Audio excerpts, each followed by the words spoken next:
প্রথম টেস্টের একাদশে নাহিদ রানাকে না দেখে বেশ অবাকই হয়েছিলেন ওয়েস্ট ইন্ডিজের ধারাভাষ্যকার ও সাবেক প্লেয়ার ইয়ান বিশপ। ধারাভাষ্য কক্ষে আতাহার আলী খানের সাথে আলাপে জানিয়েছিলেন সেটা। দ্বিতীয় টেস্টে নাহিদের বোলিংয়ে বিমোহিত করেছে তাকে। মুগ্ধ হয়েছেন আরেক ক্যারিবিয়ান ধারাভাষ্যকার ও সাবেক স্পিনার স্যামুয়েল বদ্রি। নাহিদের গতির কাছে পরাস্ত হয়েই জ্যামাইকা টেস্টের প্রথম ইনিংসে 146 রানে গুটিয়ে যায় ওয়েস্ট ইন্ডিজ। 18 ওভারে 61 রান খরচ করে তুলে নেন 5 উইকেট।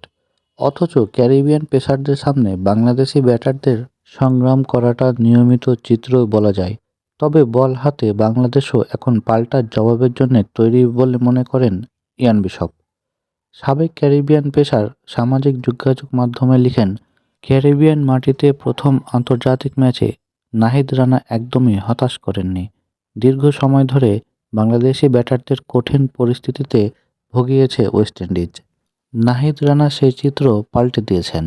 ঘন্টায় 150 কিলোমিটার গতিতে নিয়মিত বোলিং করতে পারা নাহিদ রানাকে রত্ন বলে উল্লেখ করেন আরেক ধারাভাষ্যকার স্যামুয়েল বদ্রি। তিনি লিখেন, বাংলাদেশের হাতে একটি রত্ন রয়েছে।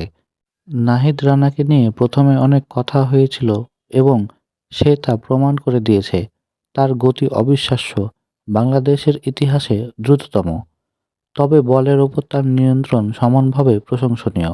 দিন দিন সে আরও ভালো করবে এবং বাংলাদেশ ক্রিকেটের জন্য আরও নিজেকে উন্নতি করবে।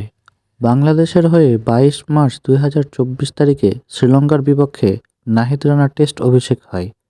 দ্বিতীয় টেস্টের পাকিস্তানের দ্বিতীয় ইনিংসের সময় নাহিদ রানার 152 গতিতে বোলিং করেছিলেন, যা আন্তর্জাতিক ক্রিকেটে বাংলাদেশ হিসেবে দ্রুততম বল।